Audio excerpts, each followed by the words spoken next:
नमस्कार, मैं हूं प्रशांत और यह है ये फिल्म नहीं आसान। और ये फिल्म नहीं आसान में आज मैं खड़ा हूं मुंबई के ओशीवारा इलाके में। और जिस शख्स से मैं आज आपकी मुलाकात कराने वाला हूं, उनकी जो आवाज़ है बिल्कुल ऐसा लगता है कि पहाड़ों से थोड़ी सर्दी, थोड़ी नमी लेते हुए आपके पास तक आ रही है और आपके दिल को सुकून भी पहुंचा जाती है। और मैं जब भी उनके गाने सुनता हूं, मुझे ऐसा लगता है कि मैं ट्रैवल कर रहा हूं, जर्नी कर रहा हूं। तो आज उन शख्स की जो है हम जर्नी के बारे में बात करेंगे। मैं बात कर रहा हूँ इस वक्त जुबिन नौटियाल की। हेलो। और बहुत बहुत शुक्रिया हेलो, हमसे बात करने के लिए हाय जुबिन। प्रशांत, हाउ आर हाय यू? हाय हाय, मैं बिल्कुल अच्छा हूँ। आप बताइए पहले तो कैसा रहा आपका जो आप शो करने गए थे मेरे ख्याल में? मैं एक्चुअली 2-3 कामों से गया था। मैं जी। एक कॉन्सर्ट प्ले करा था कलकत्ता में।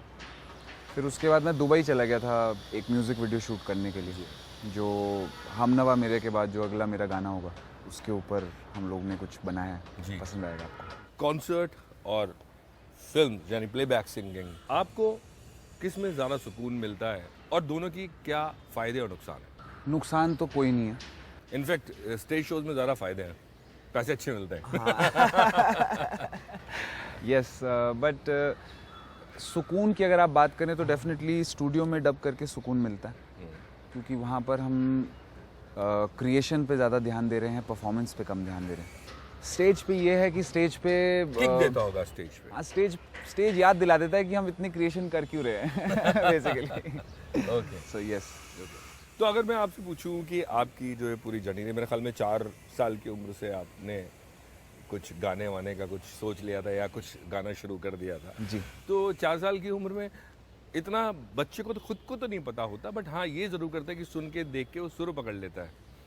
सही बात कर रहे हैं आप, करेक्ट। 4 साल की उम्र से मेरे अंदर वो एक बात आ गई थी कि हाँ यार, मैंने सिंगिंग करनी है बड़े होकर। मुझे जो खिलौने चाहिए थे, मुझे पियानो चाहिए था कि खिलौनों में, गिटार चाहिए थे खिलौनों में। ये सिर्फ इस वजह से क्योंकि मेरे पेरेंट्स जो हैं वो बड़े खतरनाक फ़ैन रहे हैं रफ़ी साहब के, जैसे अच्छा। आप और हम। अच्छा। हाँ, किशोर दा के जैसे आप और हम। तो वो बचपन से वो एक रिच म्यूज़िक कल्चर मिला है, ओके। जिसके वजह से आज जुबिन नौटियाल संगीत में सोलफुली सिंगिंग कर पा रहा हूँ। शायद मैं इसका श्रेय सारा उन यंगर डेज़ को देता हूँ जो बुनियाद बनी। मगर ऐसा होता है कि हर पेरेंट्स को ये गवारा नहीं होता है कि उनका बच्चा आर्टिस्टिक लाइन में जाए, ख़ासतौर से उस साइड में जहाँ से आप आते हैं। जी। क्योंकि सबको लगता है कि यार सिक्योरिटी नहीं है इसमें। जी। और एक्टिंग, म्यूज़िक, सिंगिंग, अगर लक अच्छा हुआ तो हो जाएगा, नहीं तो नहीं होगा। तो आपको कुछ थोड़ा मुश्किल हुई उनको इस कन्विंस करने में या समझाने में कि मैं करना चाहता हूँ, या वो शुरू से सपोर्टिव रहे? मेरे पेरेंट्स बहुत सपोर्टिव रहे हैं। जो मेरी मॉम है वो बहुत स्ट्रॉन्ग हेडेड है। ओके। उनका मानना है कि बच्चे को जो है अपने नेस्ट से बाहर निकलना पड़ता है। आप किस पे गए, मम्मी पे ज़्यादा या पापा पे ज़्यादा? देखने में तो मम्मी पे गया हूँ मैं ज़्यादा। सोच में, जैसे आपने कहा ना स्ट्रॉन्ग हेडेड थी। पापा पापा? पापा भी बहुत स्ट्रॉन्ग हेडेड है मेरे। उन्होंने हम लोग बेसिकली जौनसार बावर से बिलोंग करते हैं, जो एक बहुत ही ट्राइबल रीजन है उत्तराखंड की। ओके। गढ़वाल बहुत एडवांस माना जाता है जौनसार के सामने, इट्स लाइक दैट। तो वहाँ से मेरे फादर उस गांव से आकर के उन्होंने अपनी लाइफ में अचीव करा, जो करा अपनी लाइफ में, नाम कमाया, पैसा कमाया, जो भी उन्होंने अपनी लाइफ में अचीव करा, वो एक अपने आप में मेरे लिए बहुत मोटिवेटिंग चीज़ रही है। आपकी पर्सनालिटी देख के लोग ये भी कहते हैं कि यार तू एक्टर बन जा। हाँ, ये मुझे काफ़ी शुरू में प्रॉब्लम हुई। पिक्चर भी ऑफर हुई, अच्छा। साइड रोल्स भी ऑफर हुए कहाँ, मुंबई में आने के बाद? मुंबई आने के बाद। ऐड भी ऑफर हुई। पर इतना कुछ एक इंसान जब पीछे छोड़ के आता है ना, तो वो उस चीज़ को भूल नहीं पाता जिस वजह से उसने छोड़ा है वो सब कुछ। और अभी तक भी अगर मुझे ऑफ़र आते हैं, इस तरह की कोई मुझसे बात करता है, तो मैं I been rejecting all that work, because Jubin Nautiyal is not that. वजह क्योंकि अगर सिंगर आप हैं, और पास में तो मतलब पूरा एक हिस्ट्री रही है कि एक्टर सिंगर होते थे। हाँ, है ना, और वो अशोक कुमार, किशोर कुमार, बहुत सारे लोग। सो क्यों, मतलब इतना परहेज क्यों? किशोर दा के बाद अगर आप देखें, उस टाइम के बाद ना वैसा कुछ आया ना वैसा कुछ हुआ। अगर आप देखें जाए, जो परफेक्शन पे एक्टिंग भी कर रहे हैं और परफेक्शन पे सिंगिंग भी कर रहे हैं, बिल्कुल दोनों एक साथ। लोगों ने ट्राई करा, उसके बाद बहुत सारे लोगों ने, बहुत अच्छे सिंगर्स ने ट्राई करा, लेकिन एक्टिंग में वो उस तरह से इम्पैक्ट नहीं दे पाए। बहुत सारे अच्छे एक्टर्स ने ट्राई करा, बट वो सिंगिंग में इम्पैक्ट नहीं दे पाए। बिकॉज मुझे ऐसा लगता है कि इंसान को ट्राई हर चीज़ करनी चाहिए, इंसान को हर चीज़ देखनी चाहिए, बट उसको समझना चाहिए, अपनी जर्नी को समझना बहुत ज़रूरी है। अगर इंसान अपनी जर्नी नहीं समझेगा तो वो किसी भी वक्त कंफ्यूज होकर कुछ भी डायरेक्शन में जा सकता है जो शायद उसके लिए लिखा ही नहीं गया हो। So I am very very prominently focused on music. I think I am born for music. Acting आती है मुझे करनी, मैं अपने म्यूज़िक वीडियोज़ में करता भी हूँ एक्टिंग, लेकिन I will not go on screen and start acting just because I have an opportunity. बाकी लोगों ने ट्राई किया, आपने ट्राई होने करने से पहले ही आपने सोच लिया कि हाँ, मुझे नहीं करना है। मुझे बट आप लगा- इतना कॉन्फिडेंट क्यों कि एक्टिंग आती है आपको? क्योंकि मैंने कुछ म्यूज़िक वीडियोस करे हैं जी। जिसमें बहुत ज़्यादा अप्रिशिएट करा है मेरे काम को। वो म्यूज़िक वीडियोस देख करके बहुत अच्छे अच्छे बड़े बड़े फिल्म मेकर्स मुझसे एक्टिंग के ऊपर चर्चा करना चाहते थे। सही बात बताऊँ मैं आपको, म्यूज़िक जो है एक बहुत ही रियल सिंगिंग ना एक बहुत ही रियल लाइन ऑफ वर्क है, and acting is a very नकली line of work in terms you have to become somebody else.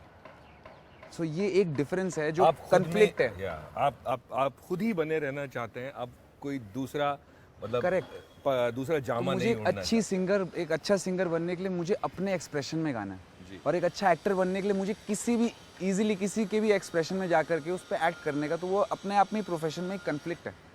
दो कन्फ्लिक्टेड प्रोफेशन साथ में तो इंसान पागल हो जाएगा। इससे पहले कि मैं आपको कोई गाना गाने के लिए बोलूं, आप मुझे ये बताइए कि माँ बाप उन्होंने जब आप आ गए यहाँ पे आने के बाद, और जैसा आपने कहा सब लोग एक्टिंग के लिए बोल रहे थे, उन्होंने कभी नहीं कहा कि बेटा यही भी ट्राई कर ले?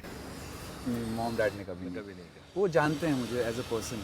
ऑनेस्टली अब थोड़ा खुल गया हूँ मैं एज अ पर्सन, मीडिया के साथ, लोगों के साथ बात करने लगा हूँ, वरना I am a very introvert, अपनी दुनिया में रहने वाला इंसान हूँ। और इंट्रोवर्ट को अक्सर कई बार लोग ना स्नॉबिश भी समझ लेते हैं, यार तो बात ही नहीं करता है। हाँ जी, हाँ करेक्ट, मीडिया सबसे ज़्यादा पर ऐसा होता नहीं है। इट्स जस्ट दैट कि हम इतनी छोटी जगह से आए ना, तो जब शुरू में यहाँ पे आए एकदम से इतने सारे कैमरे वैमरे ऑन होकर के ना घबराहट के मारे चुप ही खड़े हो गए बिल्कुल बात दूसरे को लग रहा है यार ये तो बहुत ही अकड़ू है, बट वो अकड़ू नहीं है, वो डर के मारे खड़ा है इंसान वहाँ पे। तो अभी एक रिसेंटली मैंने एक सिंगल करा था, सैड सॉन्ग है, बहुत सारे आशिकों को सहारा मिल गया, मतलब एक ना गाना, एक गाने का सहारा चाहिए होता है एक ना आशिक को, तो उस गाने से बहुत सारे आशिकों को सहारा मिल गया। पहली परफॉर्मेंस आपको याद है बचपन में, जब भी कभी आपने पहली बार परफॉर्म किया हो? अपने जन्मदिन पे करा था मैंने, शायद 6-7वें अपने 5th या 6th बर्थडे पे, 7th बर्थडे पे। और अपने बर्थडे में मेरे पापा को पता था कि इसको गाने का शौक़ है, तो उन्होंने पूरा स्टेज वेज लगवाया घर के नीचे, और दोस्तों को बुलाया, मतलब 100-150-200 लोगों को बुलाया, स्टेज लगा के माइक लगाया, कहा कि गाना गाओ। म्यूजिक भी था साथ में? म्यूज़िक कुछ नहीं था। फर्स्ट टाइम मैं स्टेज पे चढ़ा था और मैंने वो गाना तैयार करा था, किसी रोज़ उनसे मुलाकात होगी मेरी महबूबा, मैंने वो गाना गाया था। मैं इतना घबरा गया स्टेज पे जाके कि मैंने जो लिरिक्स का कागज़ था उसके पीछे ना मैंने अपना फेस छुपा लिया, उसके पीछे से बस कैसे करके गा दिया मैंने वो रिकॉर्डिंग अगर मुझे मिलेगी किसी दिन तो मैं शेयर करूँगा अपने सोशल मीडिया पे। तालियां मिली, पैसे मिले? पैसे तो नहीं मिले, गाया बहुत गंदा था बट तालियां मिली कि चलो लड़के के अंदर ब्रेवरी है कि स्टेज पे चढ़ के गा दिया। स्टूडेंट कैसे थे आप? स्टूडेंट बहुत बदमाश था मैं। एक किस्सा बताता हूँ आपको। मैं पास आउट हुआ हूँ वेलम बॉयज़ से, अच्छा, हाँ, देहरादून। जी जी। तो जब हम वेलम बॉयज़ में थे तो 12th के बोर्ड के एग्ज़ाम्स थे, प्रिंसिपल साहब ने यूनिफॉर्म बदल दी थी हमारे स्कूल की। अच्छा, अब हम बहुत खिलाफ थे उस बात के ना कि हमारी यूनिफॉर्म बदली जा रही है। ओके। तो जब हमने हर तरह से कोशिश करी और यूनिफॉर्म नहीं वर्कआउट करी, तो हमने अपने 4 दोस्तों के साथ, 5 दोस्तों के साथ जा कर के स्टोर तोड़ा और 400 यूनिफॉर्म्स निकाली बाहर जो नई नई आई थी, उनमें आग लगा दी हमने। हाँ, मतलब थोड़ा बदमाशी ज़्यादा हो गई थी। घर पे पिटाई भी हुई इस बात को लेके बहुत ज़्यादा, और सस्पेंड करते करते, एक्सपेल करते करते सस्पेंड करके बोर्ड एग्ज़ाम देने दिए। बट हाँ, इतना बड़ा कांड करने के बाद इतना बड़ा कांड करने के बाद फिर मैं काफ़ी सोबर डाउन हो गया एज अ पर्सन। मैंने कहा म्यूज़िक कर लेता हूँ, इसी चीज़ में शांति मिलती है। कौन सी क्लास की बात थी? Class 12th। 12th। और पढ़ाई में आप कैसे थे? पढ़ाई में मैं पढ़ता कम था, लेकिन बस पास हो जाता था, इतना ही पढ़ता था तो पास हो जाता था। पूरा फोकस म्यूजिक के ऊपर? म्यूज़िक सब्जेक्ट रहा है म्यूज़िक मेरा 10th में, 12th में, कॉलेज में, पोस्ट कॉलेज, मतलब music has been with me जब तक मुझे याद है, जहाँ तक मुझे याद है। मैं गिटार या हारमोनियम के साथ ही याद है, जी। किताबों के साथ याद नहीं ज़्यादा। तो मैं अगर आपसे पूछूं, जितना मतलब आपके बारे में जब मैं आ रहा था पढ़ रहा था, तो आपने ना अलग अलग तरह की विधाएं, मतलब म्यूज़िक में भी, जैसे आप चुन्नूलाल मिश्र जी के साथ पास गए, आपने जो अपना वेस्टर्न म्यूज़िक भी सीखा, आप देहरादून में तो सीख ही रहे थे म्यूज़िक। तो ये जो एक चाहत या ललक थी जी। कि मुझे हर चीज़ में पारंगत होना है, उसके लिए समझ होनी बहुत ज़रूरी है। जी। नहीं तो अक्सर यही होता है कि यार मैं जाऊंगा, सिंगर बन जाऊंगा और फिल्मों में गाऊंगा। सो ये समझ या तो आती है कि आपके आसपास का माहौल वैसा हो जी। और आपको इम्पोर्टेंस पता हो क्लासिकल म्यूजिक या म्यूजिक की। जी सर, मैंने म्यूज़िक को ना एक रिलीजन की तरह भी फॉलो करा है। मैंने म्यूज़िक, मैं ना मतलब थोड़ा सा कितनी बार लोग ना मुझे सन की बोलते हैं इस चीज़ के लिए, क्योंकि मैं जब किसी आर्टिस्ट चीज़ में सनकी होते हैं वैसे, कह सकते हैं। सन की, तो शायद वो जो सन की पना था ना, वो मेरे को जल्दी ही लग गया था, क्योंकि मैं किसी भी चीज़ में घुसता था ना तो मैं फिर उसमें इन्वॉल्व हो जाता था, और मैं उसमें इतना डीपली इन्वॉल्व हो जाता था कि फिर उसके ना भूखे ना प्यासे। मैंने मिक्स मार्शल आर्ट में ब्लैक बेल्ट भी ऐसे ही कर ली। मैंने स्पोर्ट्समैन भी आप अच्छे हैं। शूटिंग में डिस्ट्रिक्ट नेशनल्स खेल लिए इसी चक्कर में, क्योंकि कुछ पसंद आया, इन्वॉल्व हो गया।